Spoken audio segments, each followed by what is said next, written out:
Mr. President, thank you. On February 22nd, 2022, you addressed your country in a nationwide address when the conflict in Ukraine started.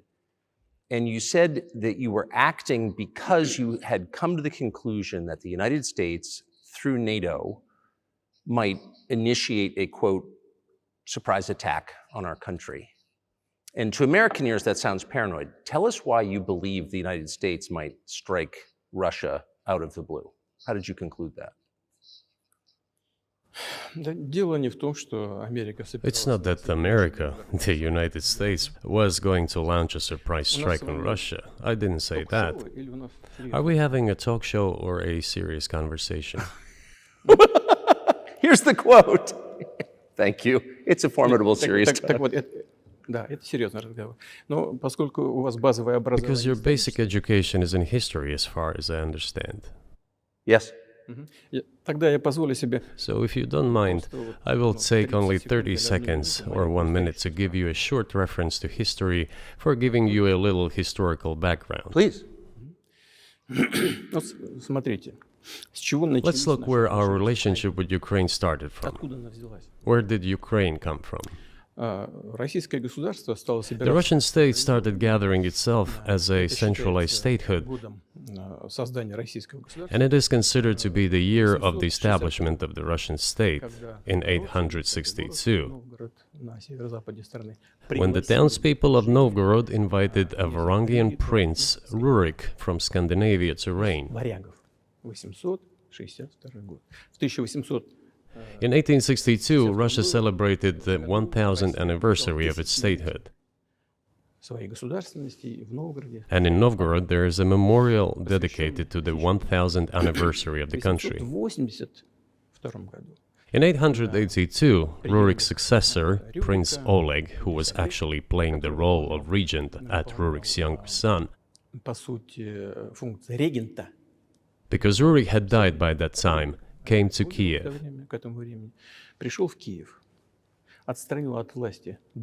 He ousted two brothers who apparently had once been members of Rurik's squad. So Russia began to develop with two centers of power, Kiev and Novgorod. The next very significant date in the history of Russia was 988. This was the baptism of Russia, when Prince Vladimir, the great-grandson of Rurik, baptized Russia and adopted Orthodoxy, or Eastern Christianity. From this time, the centralized Russian state began to strengthen. Why? Because of the single territory, integrated economic ties, one and the same language, and, after the baptism of Russia, the same faith and rule of the prince. The centralized Russian state began to take shape. Back in the Middle Ages, Prince Yaroslav the Wise introduced the order of succession to a throne. But after he passed away, it became complicated for various reasons. The throne was passed not directly from father to eldest son, but from the prince who had passed away to his brother, then to his sons in different lines. All this led to the fragmentation and the end of Rus as a single state. There was nothing special about it. The same was happening then in Europe.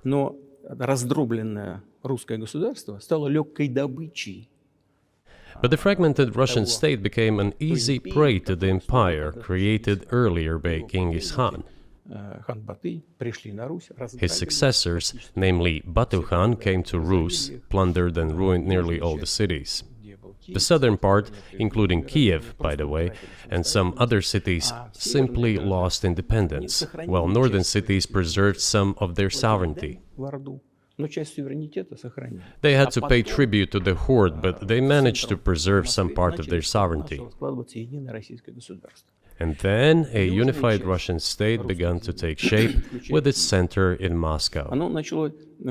The southern part of Russian lands, including Kiev, began to gradually gravitate towards another magnet, the center that was emerging in Europe. This was the Grand Duchy of Lithuania.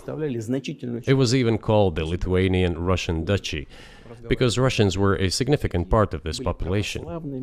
They spoke the old Russian language and were Orthodox. But then there was a unification, the union of the Grand Duchy of Lithuania and the Kingdom of Poland. A few years later, another union was signed, but this time already in the religious sphere. Some of the Orthodox priests became subordinate to the Pope.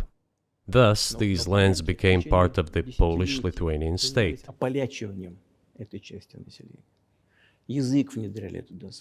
During decades, the Poles were engaged in Polonization of this part of the population.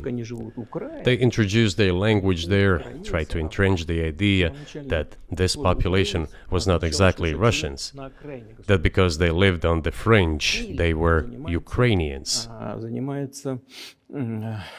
Originally, the word Ukrainian meant that a person was living on the outskirts of the state, along the fringes, or was engaged in a border patrol service. It didn't mean any particular ethnic group. So the Poles were trying to, in every possible way, to colonize this part of the Russian lands, and actually treated it rather harshly, not to say cruelly. All that led to the fact that this part of the Russian lands began to struggle for their rights. They wrote letters to Warsaw demanding that their rights be observed and people be commissioned here, including to Kiev. I beg your pardon, can you tell us what period? I'm losing track of where in history we are. The Polish oppression of Ukraine. It was in the 13th century.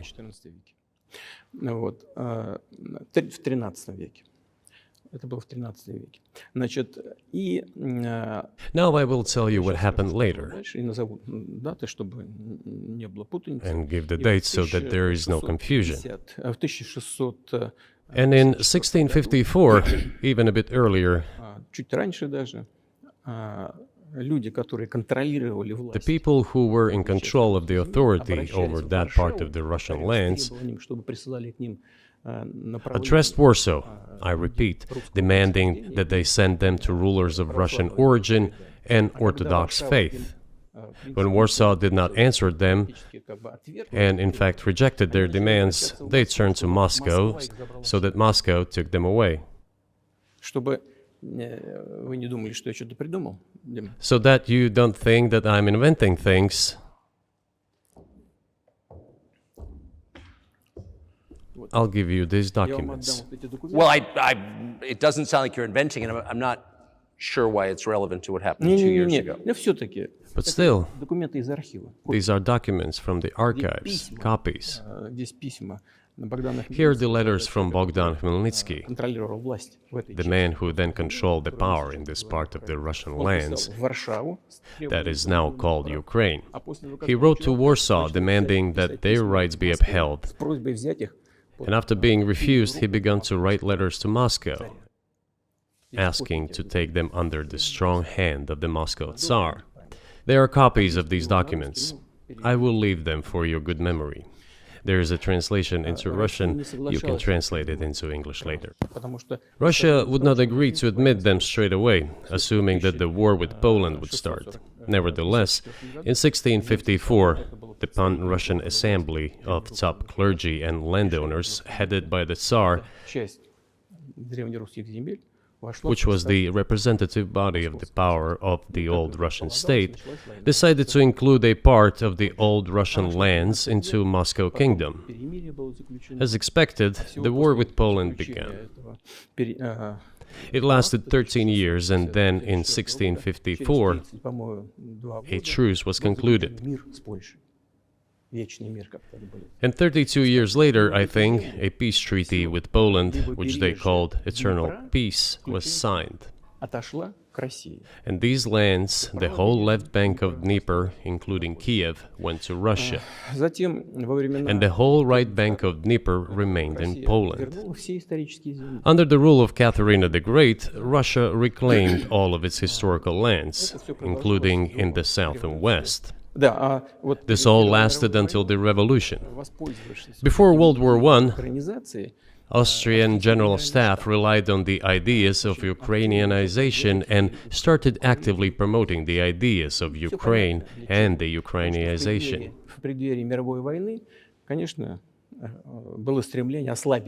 Their motive was obvious. Just before World War I, they wanted to weaken the potential enemy and secure themselves favorable conditions in the border area.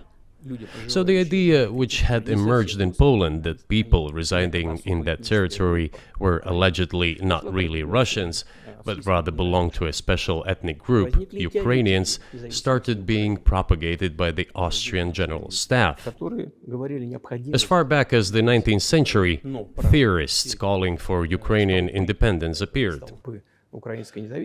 All those, however, claimed that Ukraine should have a very good relationship with Russia. They insisted on that. After the 1917 revolution,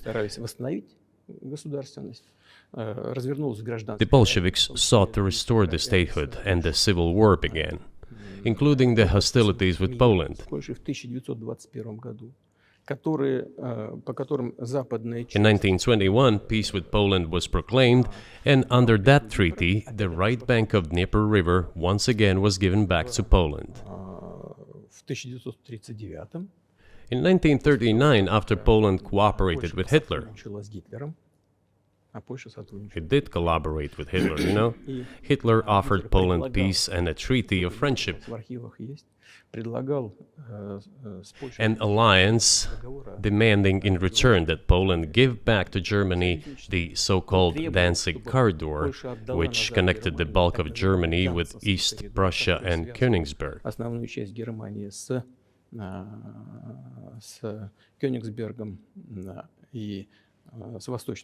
After World War I, this territory was transferred to Poland, and instead of Danzig, a city of Gdansk emerged. Hitler asked them to give it amicably, but they refused. Of course. Still, they collaborated with Hitler and engaged together in the partitioning of Czechoslovakia. But may I ask you, you're making the case that Ukraine, certainly parts of Ukraine, Eastern Ukraine, is in effect Russia, has been for hundreds of years. Why wouldn't you just take it when you became president 24 years ago? You have nuclear weapons, they don't. If it's actually your land, why did you wait so long? I'll tell you. I'm coming to that. This briefing is coming to an end. It might be boring, but it explains many things. I just don't know how it's relevant. Good. Good. I'm so gratified that you appreciate that. Thank you. So, before World War II, Poland collaborated with Hitler, and although it did not yield to Hitler's demands, it still participated in the partitioning of Czechoslovakia together with Hitler, as the Poles had not given the Danzig corridor to Germany and went too far, pushing Hitler to start World War II by attacking them. Why was it Poland against whom the war started on 1st September 1939? Poland turned out to be uncompromising, and Hitler had nothing to do but start implementing his plans with Poland. By the way, the USSR, I have read some archive documents, behaved very honestly. It asked Poland's permission to transit its troops through the Polish territory to help Czechoslovakia. But the then Polish foreign minister said that if the Soviet planes flew over Poland, they would be downed over the territory of Poland. But that doesn't matter. What matters is that the war began, and Poland fell prey to the policies it had pursued against Czechoslovakia, as under the well-known Molotov-Ribbentrop Pact. Part of the territory, including western Ukraine, was to be given to Russia. Thus, Russia, which was then named as USSR, regained its historical lands. After the victory in the Great Patriotic War, as we call World War II, all those territories were ultimately enshrined as belonging to Russia, to the USSR. As for Poland, it received, apparently in compensation, the lands which had originally been German. The eastern parts of Germany, these are now western lands of Poland. Of course, Poland regained access to the Baltic Sea and Danzig, which was once again given its Polish name. So this was how this situation developed. In 1922, when the USSR was being established, the Bolsheviks started building the USSR and established the Soviet Ukraine, which had never existed before. Right.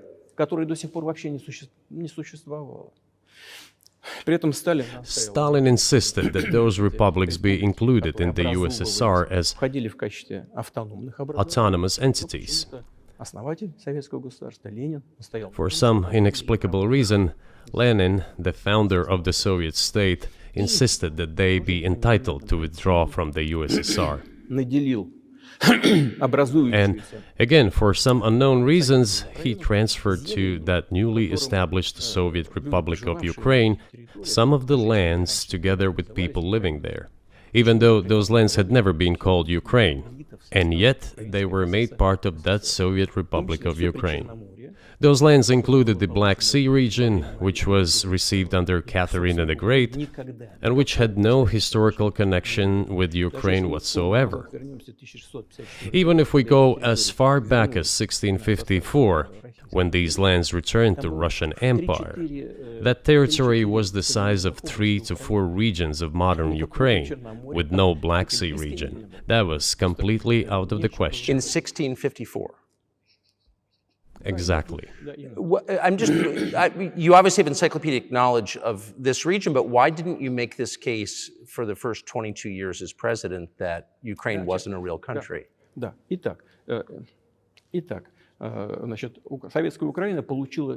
The Soviet Union was given a great deal of territory that had never belonged to it, including the Black Sea region.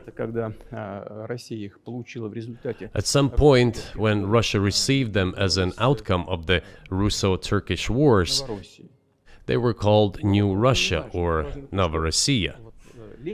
But that does not matter. What matters is that Lenin, the founder of the Soviet state, established Ukraine that way. For decades, the Ukrainian Soviet Republic developed as part of the USSR. And for unknown reasons, again, the Bolsheviks were engaged in Ukrainianization.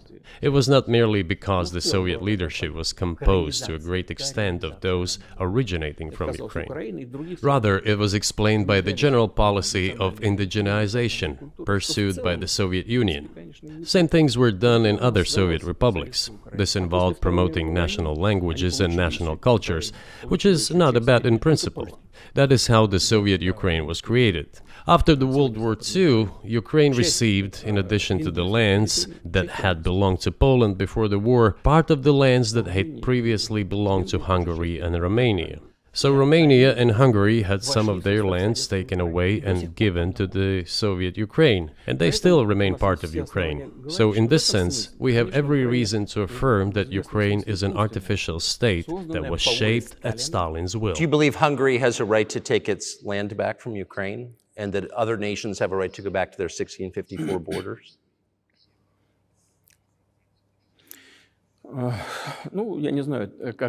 I'm not sure whether they should go back to the 1654 borders. But given Stalin's time, so-called Stalin's regime, which, as many claim, saw numerous violations of human rights and violations of the rights of other states,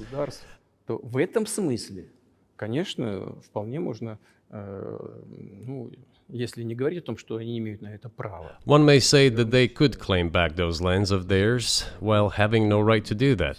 It is at least understandable. Have you told Viktor Orban that he can have part of Ukraine?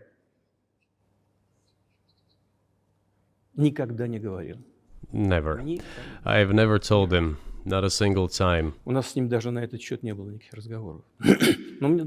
have not even had any conversation on that, but I actually know for sure that Hungarians who live there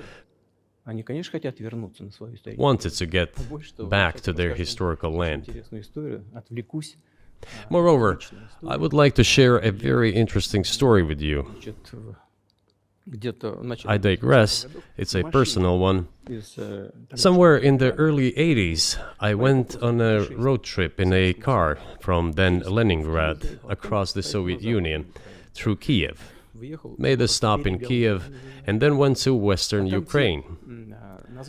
I went to the town of Beregovoye, and all the names of towns and villages there were in Russian and in a language I did not understand, in Hungarian. In Russian and in Hungarian. Not in Ukrainian, in Russian and in Hungarian. I was driving through some kind of village and there were men sitting next to the houses and they were wearing black three-piece suits and black cylinder hats. I asked, are they some kind of entertainers? I was told, no, they were not entertainers, they're Hungarians. I said, what are they doing here? What do you mean? This is their land, they live here. This was during the Soviet time in the 1980s. They preserved the Hungarian language, Hungarian names, and all their national costumes. They are Hungarians and they feel themselves to be Hungarians. And of course, when now there is an infringement... Well, that is... And there's a lot of that, though. I think many nations are upset about Transylvania as well, as you obviously know. But many nations feel frustrated by the redrawn borders of the wars of the 20th century. And wars going back 1,000 years, the ones that you mentioned. But the fact is that you didn't make this case in public until 2 years ago, February. And in the case that you made, which I read today, you explain at great length that you felt a physical threat from the West in NATO, including potentially a nuclear threat. And that's what got you to move. Is that a fair characterization of what you said?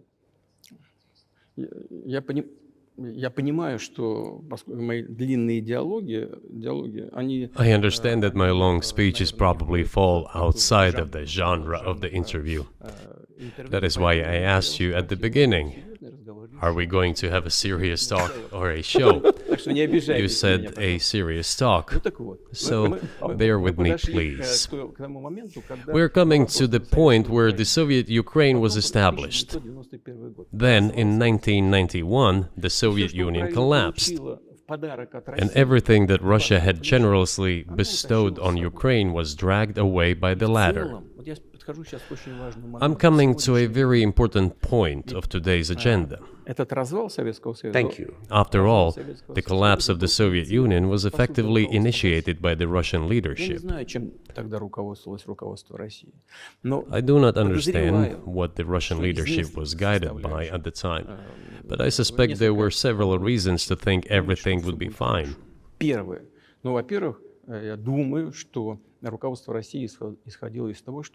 First, I think that then Russian leadership believed that the fundamentals of the relationship between Russia and Ukraine were, in fact, a common language. More than 90% of the population there spoke Russian. Family ties. Every third person there had some kind of family or friendship ties. Common culture, common history. Finally, common faith, coexistence with a single state for centuries, and deeply interconnected economies. All of these were so fundamental. All these elements together make our good relationships inevitable. The second point is a very important one. I want you, as an American citizen, and your viewers to hear about this as well. The former Russian leadership assumed that the Soviet Union had ceased to exist, and therefore there were no longer any ideological dividing lines. Russia even agreed voluntarily and proactively to the collapse of the Soviet Union, and believed that this would be understood by the so-called civilized West as an invitation for cooperation and association. That is what Russia was expecting, both from the United States and the so-called collective West as a whole. There were smart people, including in Germany, Egon Bahr, a major politician of the Social Democratic Party, who insisted in his personal conversations with the Soviet leadership on the brink of the collapse of the Soviet Union that a new security system should be established in Europe. Help should be given to unify Germany, but a new system should be also established to include the United States, Canada, Russia, and other Central European countries. Yes. But NATO needs not to expand. That's what he said. If NATO expands, everything would be just the same as during the Cold War, only closer to Russia's borders. That's all. He was a wise old man, but no one listened to him. In fact, he got angry once. If, he said, you don't listen to me, I'm never setting my foot in Moscow once again. Everything happened just as he had said. Well, of course, it did come true, and you've mentioned this many times. I think it's a fair point, and many in America thought that relations between Russia and the United States would be fine with the collapse of the Soviet Union and the end of the Cold War, that the opposite happened. But you've never explained why you think that happened, except to say that the West fears a strong Russia, but we have a strong China the West does not seem very afraid of. What about Russia, do you think, convinced policymakers they had to take it down? The West is afraid of strong China more than it fears a strong Russia, because Russia has 150 million people and China has 1.5 billion population, and its economy is growing by leaps and bounds, or 5% a year. It used to be even more. But that's enough for China. As Bismarck once put it, potentials are the most important. China's potential is enormous. It is the biggest economy in the world today in terms of purchasing power parity and the size of the economy. It has already overtaken the United States quite a long time ago, and it is growing at a rapid clip. Let's not talk about who is afraid of whom. Let's not reason in such terms. And let's get into the fact that after 1991, when Russia expected that it would be welcomed into the brotherly family of civilized nations, nothing like this happened. You tricked us. I don't mean you personally when I say you. Of course, I'm talking about the United States. The promise was that NATO would not expand eastward, but it happened 5 times. There were 5 waves of expansion. We tolerated all that. We were trying to persuade them. We were saying, please don't. We are as bourgeois now as you are. We are market economy and there is no communist party power. Let's negotiate. Moreover, I have also said this publicly before. There was a moment when a certain rift started growing between us. Before that, Yeltsin came to the United States. Remember, he spoke in Congress and said the good words, God bless America. Everything he said were signals. Let us in. Remember the developments in Yugoslavia before the Yeltsin was lavished with praise? As soon as the developments in Yugoslavia started, he raised his voice in support of Serbs, and we couldn't but raise our voices for Serbs in their defense. I understand that there were complex processes underway there, I do, but Russia could not help raising its voice in support of Serbs, because Serbs are also a special and close to us nation, with Orthodox culture and so on. It's a nation that has suffered so much for generations. Well, regardless, what is important is that Yeltsin expressed his support. What did the United States do? In violation of international law and the UN Charter, it started bombing Belgrade. It was the United States that let the genie out of the bottle. Moreover, when Russia protested and expressed its resentment, what was said? The UN Charter and international law have become obsolete. Now everyone invokes international law, but at that time they started saying that everything was outdated. Everything had to be changed. Indeed, some things need to be changed, as the balance of power has changed. It's true, but not in this manner. Yeltsin was immediately dragged through the mud, accused of alcoholism, of understanding nothing, of knowing nothing. He understood everything, I assure you. Well, I became president in 2000. I thought, okay, the Yugoslav issue is over, but we should try to restore relations. Let's reopen the door that Russia had tried to go through. And moreover, I said it publicly, I can reiterate. At a meeting here in the Kremlin with the outgoing President Bill Clinton, right here in the next room, I said to him, I asked him, Bill, do you think if Russia asked to join NATO, do you think it would happen? Suddenly he said, you know, it's interesting. I think so. But in the evening, when we met for dinner, he said, you know, I've talked to my team. No, it's not possible now. You can ask him. I think he will watch our interview. He'll confirm it. I wouldn't have said anything like that if it hadn't happened. Okay. Were you sincere? It's impossible now. Would you have joined NATO? Look, I asked the question, is it possible or not? And the answer I got was no. If I was insincere in my desire to find out what the leadership position was... But if he had said yes, would you have joined NATO? If he had said yes, the process of rapprochement would have commenced, and eventually it might have happened, if we had seen some sincere wish on the other side of our partners. But it didn't happen. Well, no means no. Okay, fine. Why do you think that is? Just to get to motive, I know you're clearly bitter about it. I understand. But why do you think the West rebuffed you then? Why the hostility? Why did the end of the Cold War not fix the relationship? What motivates this from your point of view? You said I was bitter about the answer. No, it's not bitterness. It's just a statement of fact. We're not bride and groom, bitterness, resentment. It's not about those kind of matters in such circumstances. We just realized we weren't welcome there, that's all. Okay, fine. But let's build relations in another manner. Let's look for common ground elsewhere. Why we received such a negative response, you should ask your leaders. I can only guess why. Too big a country with its own opinion and so on. And the United States, I've seen how issues are being resolved in NATO. I will give you another example now concerning Ukraine.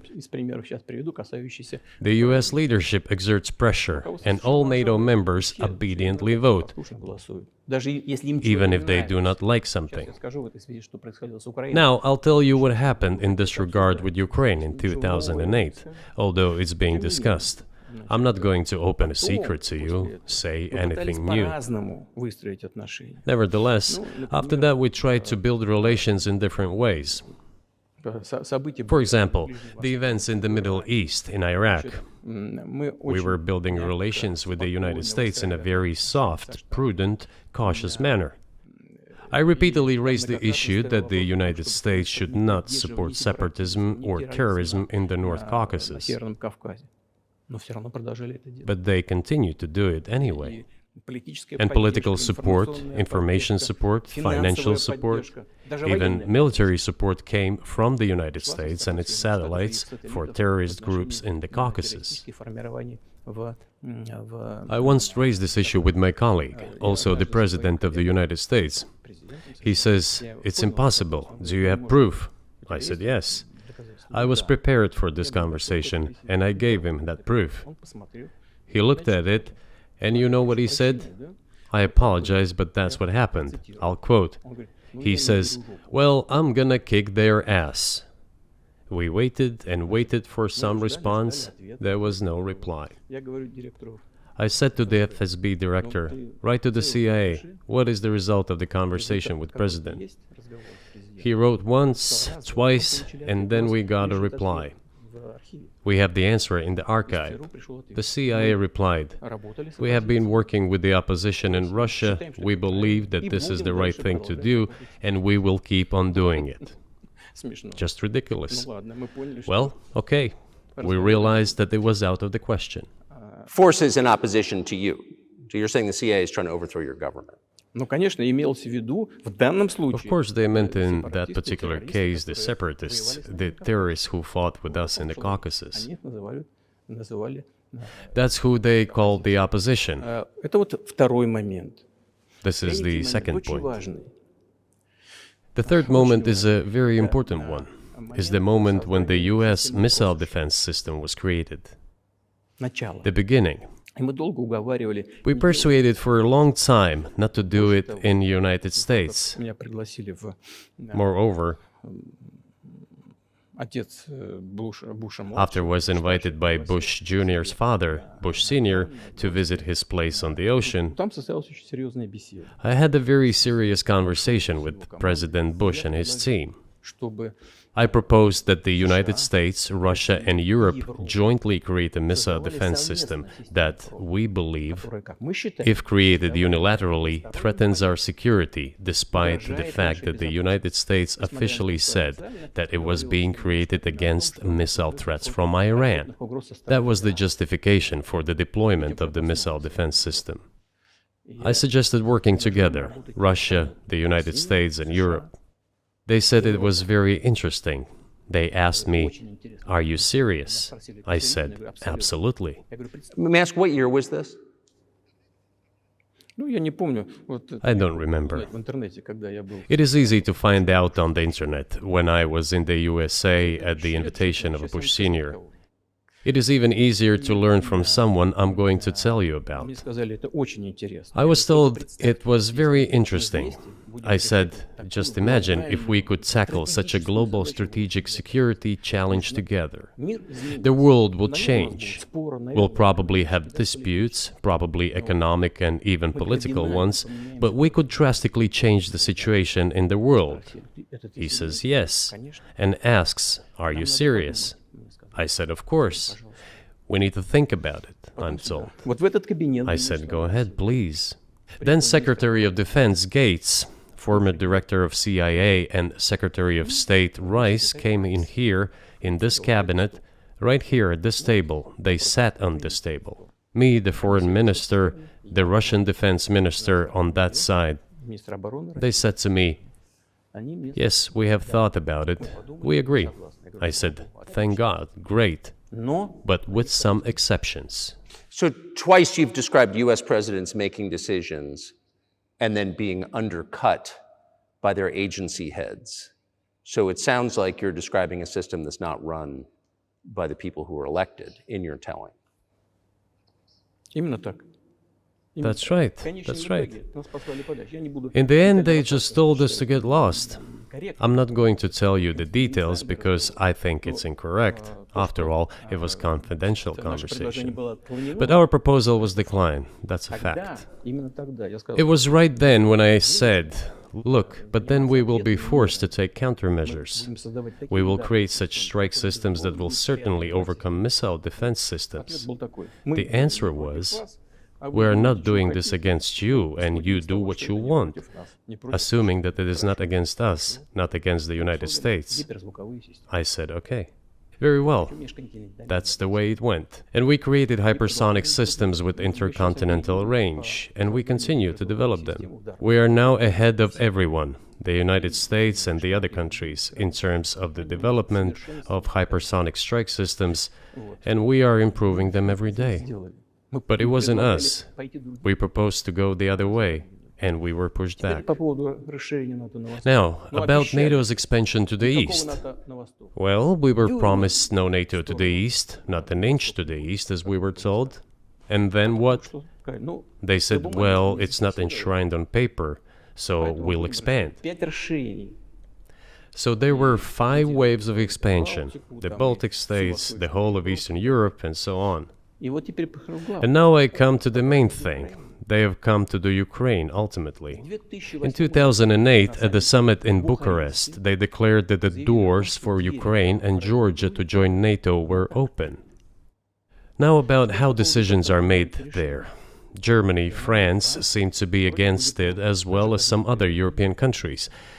But then, as it turned out later, President Bush, and he's such a tough guy, a tough politician, as I was told later, he exerted pressure on us and we had to agree. It's ridiculous, it's like kindergarten. Where are the guarantees? What kindergarten is this?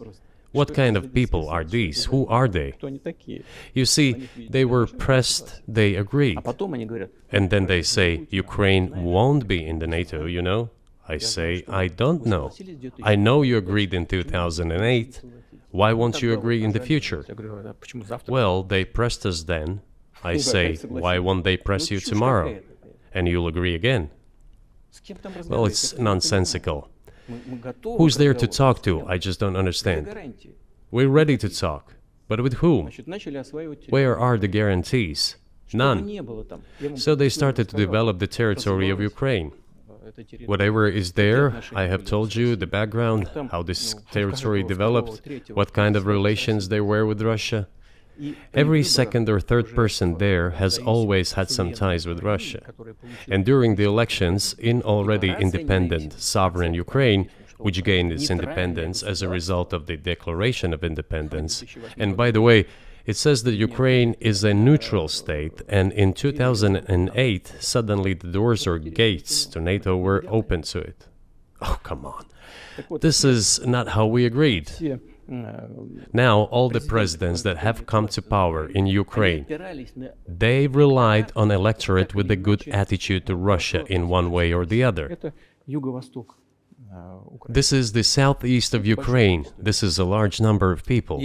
And it was very difficult to dissuade this electorate, which had a positive attitude towards Russia. Viktor Yanukovych came to power, and how? The first time he won after President Kuchma, they organized a third round, which is not provided for in the constitution of Ukraine.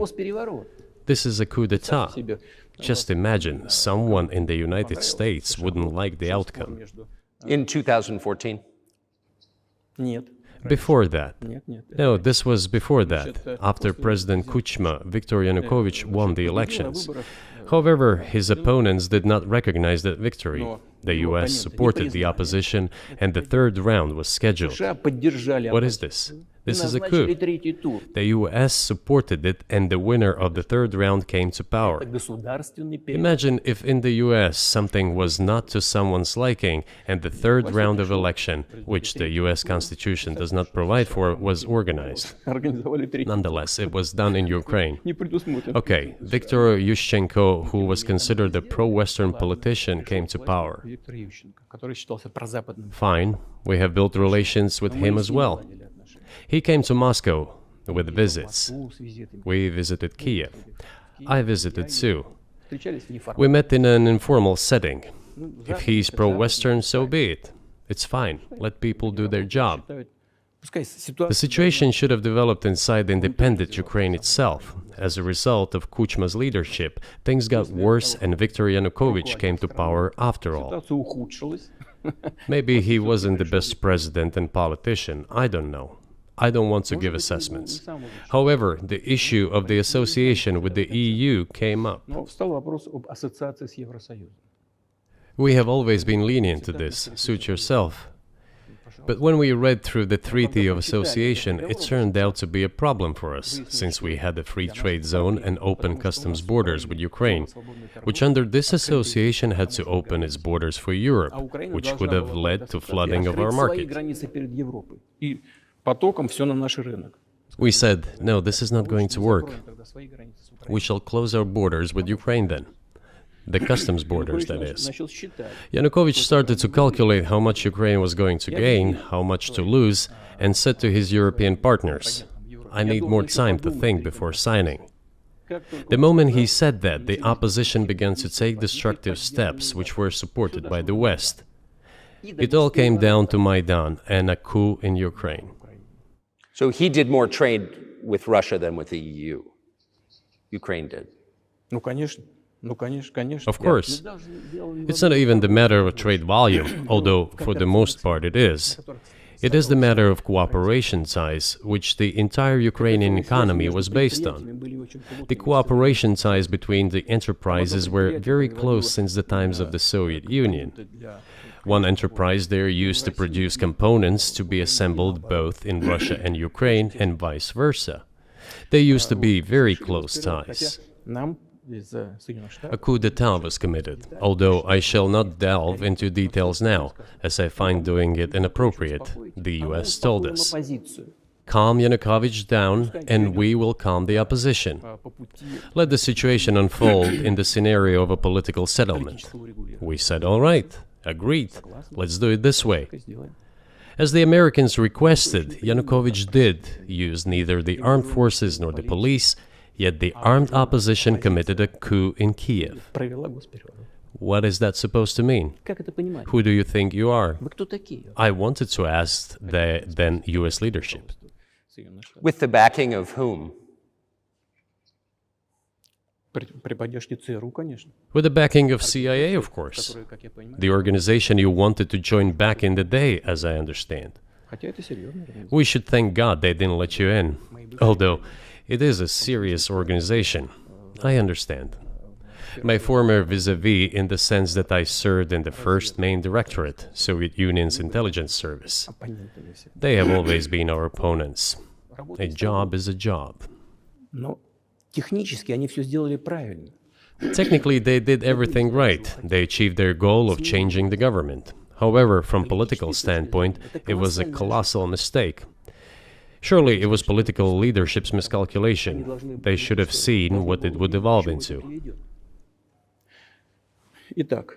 So, in 2008, the doors of NATO were opened for Ukraine. In 2014, there was a coup. They started persecuting those who did not accept the coup, and it was indeed a coup. They created a threat to Crimea, which we had to take under our protection. They launched the war in Donbass in 2014 with the use of aircraft and artillery against civilians. This is when it all started. There's a video of aircraft attacking Donetsk from above. They launched a large-scale military operation, then another one. When they failed, they started to prepare the next one. All this against the background of military development of this territory and opening of NATO's doors. How could we not express concern over what was happening? From our side, this would have been a culpable negligence. That's what it would have been. It's just that the US political leadership pushed us to the line we could not cross, because doing so could have ruined Russia itself. Besides, we could not leave our brothers in faith, in fact, a part of Russian people, in the face of this war machine. But that was 8 years before the current conflict started. So what was the trigger for you? What was the moment where you decided you had to do this?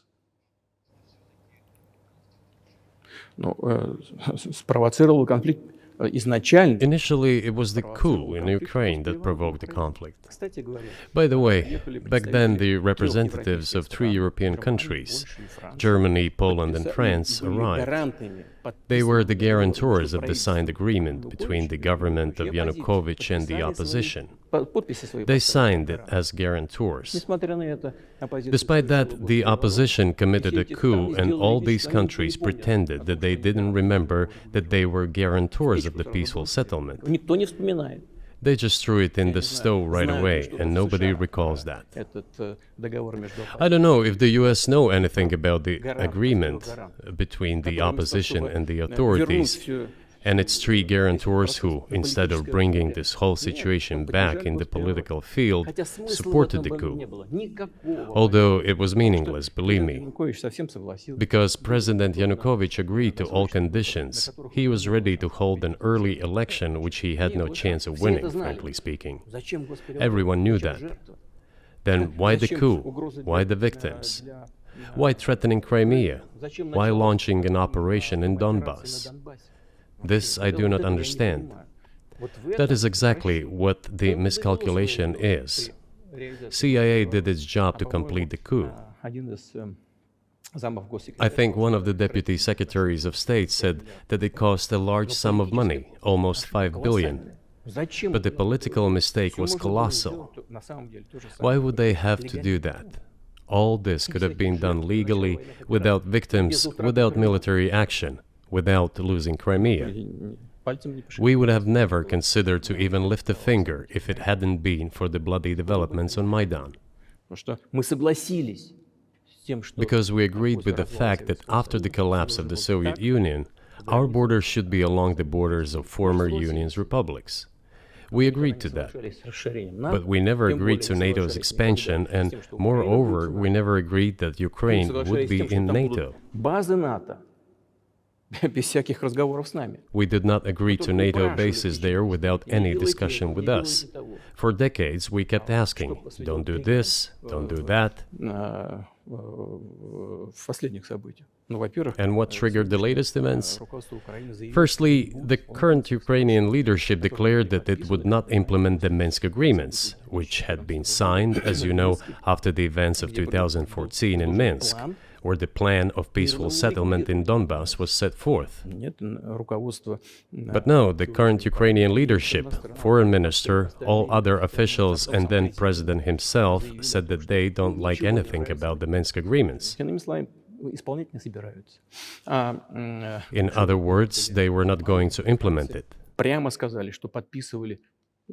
A year or a year and a half ago, former leaders of Germany and France said openly to the whole world that they indeed signed the Minsk agreements, but they never intended to implement them.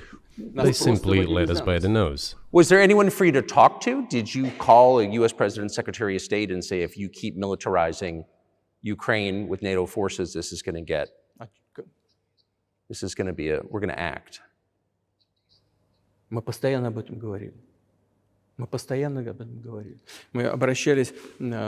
We talked about this all the time. We addressed the United States and European countries' leadership to stop these developments immediately, to implement the Minsk agreements. Frankly speaking, I didn't know how we were going to do this, but I was ready to implement them. These agreements were complicated for Ukraine. They included lots of elements of those Donbass territories' independence. That's true. However, I was absolutely confident, and I'm saying this to you now. I honestly believe that if we managed to convince the residents of Donbass, and we had to work hard to convince them to return to the Ukrainian statehood, then gradually the wounds would start to heal. When this part of territory reintegrated itself into a common social environment, when the pensions and social benefits were paid again, all the pieces would gradually fall into place. No, nobody wanted that. Everybody wanted to resolve the issue by military force only. But we could not let that happen. And the situation got to the point when the Ukrainian side announced, no, we will not do anything. They also started preparing for military action. It was they who started the war in 2014. Our goal is to stop this war. And we did not start this war in 2022. This is an attempt to stop it. Do you think you've stopped it now? I mean, have you achieved your aims? No, we haven't achieved our aims yet, because one of them is denazification. This means the prohibition of all kinds of neo-Nazi movements. This is one of the problems that we discussed during the negotiation process, which ended in Istanbul early this year.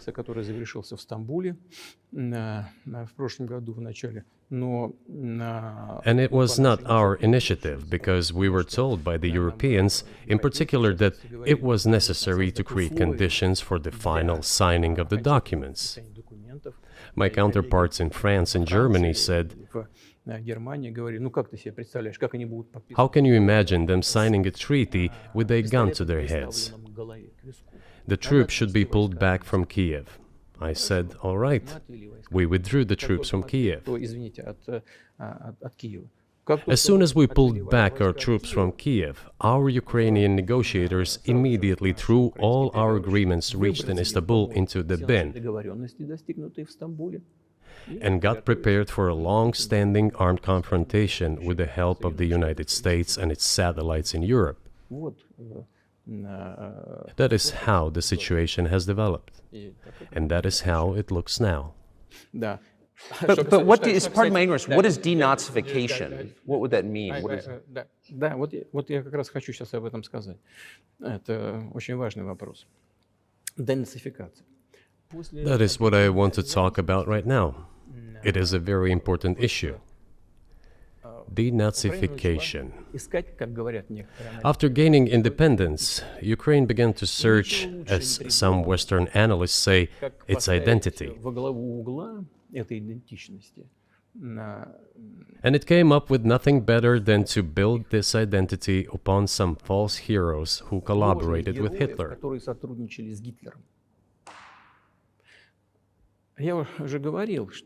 I have already said that in the early 19th century, when the theorists of independence and sovereignty of Ukraine appeared, they assumed that an independent Ukraine should have very good relations with Russia.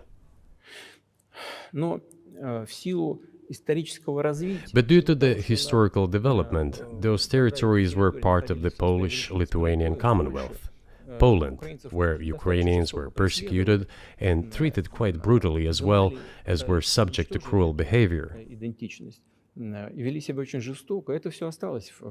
There were also attempts to destroy their identity. All this remained in the memory of the people. When World War II broke out, part of this extremely nationalist elite collaborated with Hitler, believing that he would bring them freedom. The German troops, even the SS troops, made Hitler's collaborators do the dirtiest work of exterminating the Polish and Jewish population. Hence this brutal massacre of the Polish and Jewish population, as well as the Russian population too.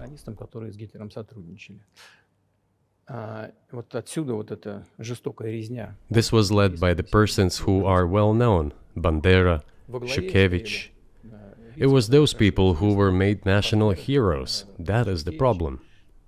And we are constantly told that nationalism and neo-Nazism exist in other countries as well.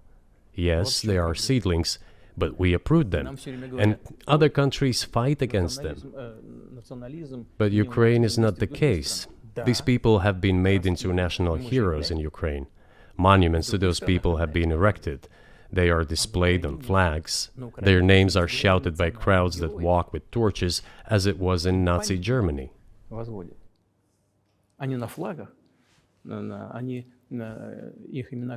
These were people who exterminated Poles, Jews, and Russians.